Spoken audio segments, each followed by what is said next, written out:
उकळत्या पाण्यामध्ये मिरच्या टाकून तर बघा तुम्ही तोंडाला चव येणारी रेसिपी आज आपण उकळत्या पाण्यामध्ये मिरच्या टाकून बनवणार आहोत। इतकी अप्रतिम ही रेसिपी लागते। तुम्ही आठवड्यातून 2 वेळेस नक्कीच बनवाल। तरीही तुम्ही आठवड्यातून 2 वेळेस नाही बनवली तरीही तुम्ही स्टोअरसुद्धा करून ठेवू शकता। 8 ते 10 दिवस ही रेसिपी इतकी छान अशी मस्त लागते।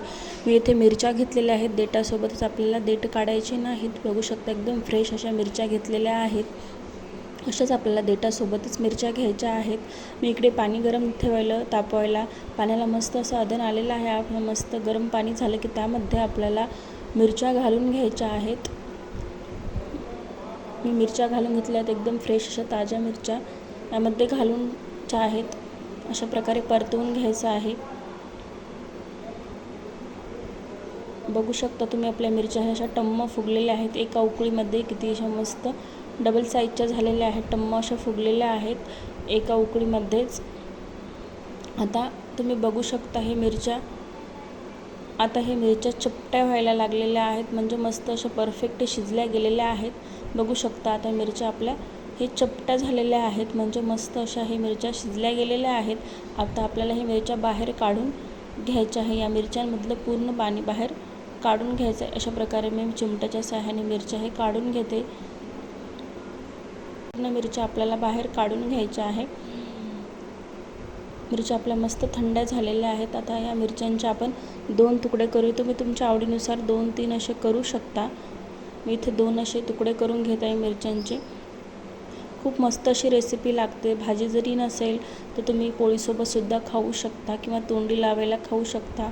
तोंडाची चव वाढवणारी ही रेसिपी तुम्हाला कशी वाटली कमेंटमध्ये नक्की सांगा। आवडली असेल तर लाईक करा, शेअर करा, चॅनलला सबस्क्राईब करा आपल्या।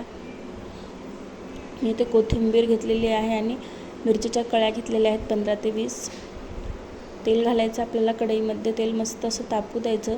मस्त तेल आपलं गरम झालं की त्यामध्ये आपल्याला कांदा घालायचा आहे। कांदा परतून घ्यायचा आहे मस्त लालसर होईपर्यंत। आपल्याला थोडासा कांदा घालायचा आहे।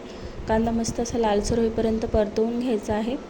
5 ते 10 सेकंद मस्त असं तेलामध्ये परतवून घ्यायचं आहे। मस्त आपला कांदा असा लालसर झालेला आहे, बघू शकता तुम्ही। आता यामध्ये मी जिरं घालणार आहे थोडंसं, त्याला पण मस्त असं परतवून घ्यायचं। आता यामध्ये आपल्याला लसणाच्या कळ्या अशाच टाकून द्यायच्या आहेत। 10-12 मी लसणाच्या कळ्या घातलेल्या आहेत। अशाच त्याला पण मस्त 10-12 सेकंद असं परतवून घ्यायचं आहे। मस्त आपल्या लसणाच्या कळ्या हे नरम झाल्या की तुमच्याकडे असा दगड असेल ना, त्याला बत्ता म्हणते, लसूण कुटायचा, या बत्त्याने आपल्याला अशा प्रकारे हे बारीक करून घ्यायचं आहे। खूप इझी आहे, सहज असं बारीक होते। अशा प्रकारे आपल्याला बारीक करून घ्यायचं आहे पूर्ण लसूण।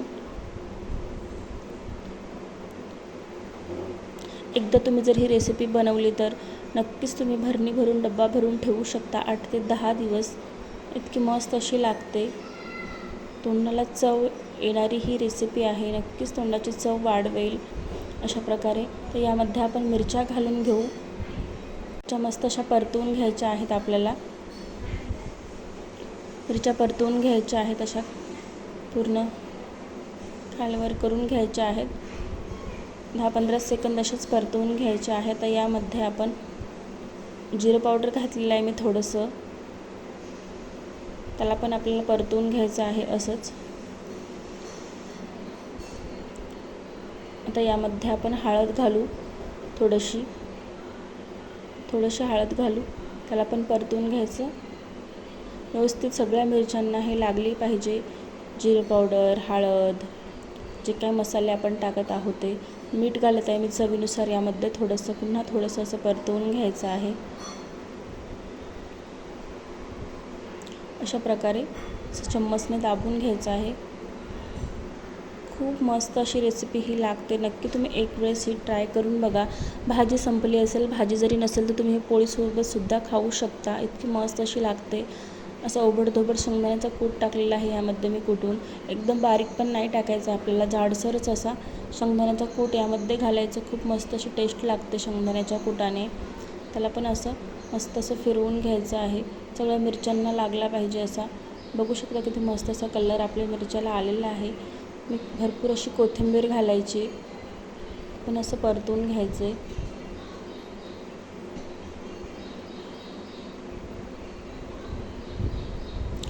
नक्कीच तुम्हाला मिरच्यांची या सवय लागेल. जेवताना तुम्ही रोजच घेसाल 2 ते 3 मिरच्या, इतक्या मस्त अशी ही लागते. यावरती पुन्हा असं थोडंसं आपल्याला लिंबू पिळायचं आहे. मस्त असं आंबट तिखट असं हे लोणचं म्हणू शकता तुम्ही लिंबाचं. झटपट असं लगेच बनवून खाऊ शकता. अशा प्रकारे यामध्ये लिंबू घालायचं आहे. बघू शकता किती मस्त असा कलर आलेला आहे आपल्या मिरच्याला. किती मस्त आजची रेसिपी तुम्हाला कशी वाटली कमेंटमध्ये नक्की सांगा. व्हिडिओ आवडला असेल तर लाईक करा, शेअर करा, चॅनलला सबस्क्राईब करा, बेल आयकनला प्रेस करा, जेणेकरून सर्वात अगोदर नोटिफिकेशन तुमच्याकडे येईल. व्हिडिओ आवडला असेल तर लाईक करा. आहे की नाही झटपट अगदी 5 ते 6 मिनटामध्ये बनणारी रेसिपी.